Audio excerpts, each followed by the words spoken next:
اب ہم آ گئے ہیں ڈیورن لائن کی طرف. 12 نومبر 1893 میں افغانستان میں افغانستان کی سرزمین پر امیر عبد الرحمن خان نے 2 معاہدوں پہ دستخط کیے تھے.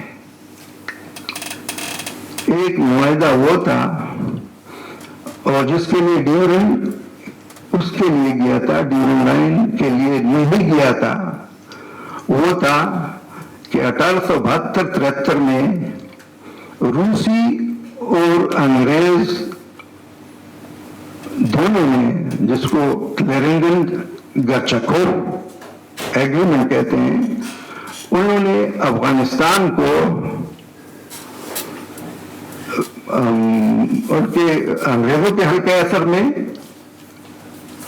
تصدیق کی تھی, اور جو آمو ریور سے نارتھ کی طرف ہیں وہ روسی حلقہ اثر میں یہ دونوں نے کی تھی. تو وہ جو 1873 کا معاہدہ تھا, روسی زور ڈال رہے تھے انگریزوں پہ کہ اب تو امیر عبد الرحمن خان آ گیا ہے, اب اسی پہ عمل کرائیں. تو بنیادی طور پر ڈیورن گیا تھا اس پہ تصدیق کرانے کے, اس کو بھی امیر افغانستان کی طرف سے اس پہ دستخط کرے, تصدیق کرے اس کو. اور اس میں یہ تھا کہ آمو ریور, جس کو اکسس کہتے ہیں, اور وہ جو اکسس جو زوسکل سے یا جو چینی سرحد سے لے کر ایرانی سرحد تک, یہ علاقہ اس کے نارتھ میں روسی اس میں چلا جائے اور ساؤتھ میں افغانستان کا حصہ بن جائے. دو علاقے ایسے تھے, شغنان اور روشان, جو امیر بخارا کے قبضے میں تھے. وہ اس پار تھے, کیا نام ہے, آمو ریور کے اس پار تھے.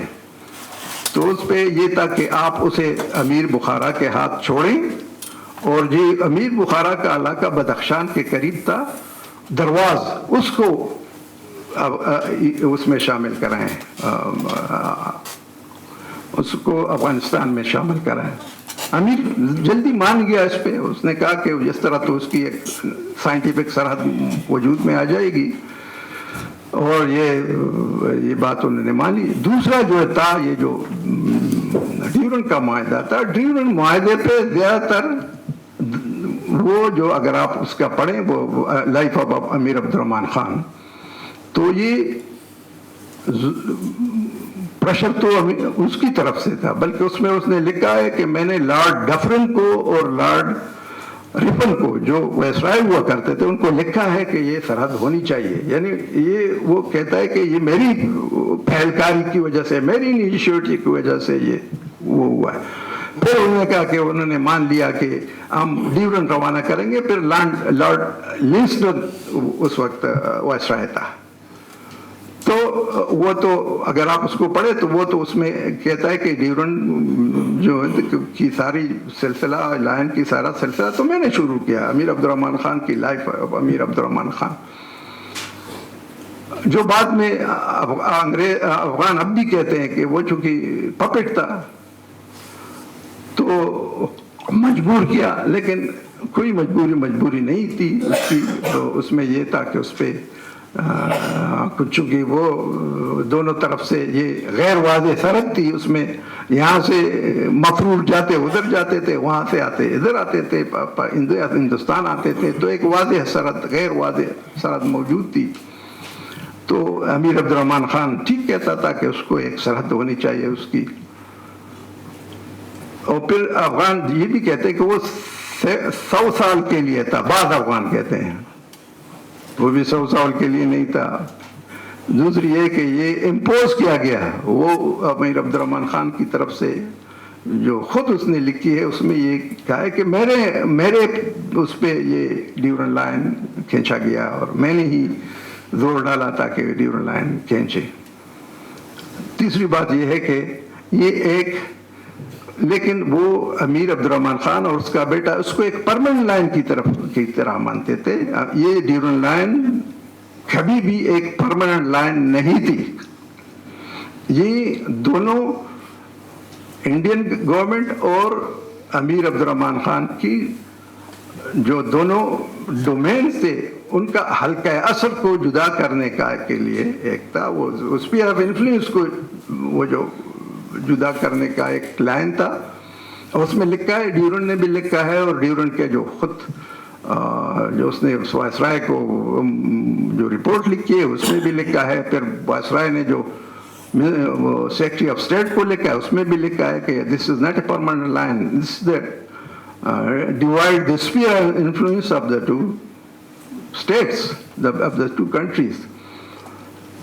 تو افغانوں کا جو وہ ہے وہ تو تقریباً بالکل لاغو اور جھوٹ پہ مبنی ہے, کیونکہ 1905 میں ایک اور معاہدہ ہو گیا.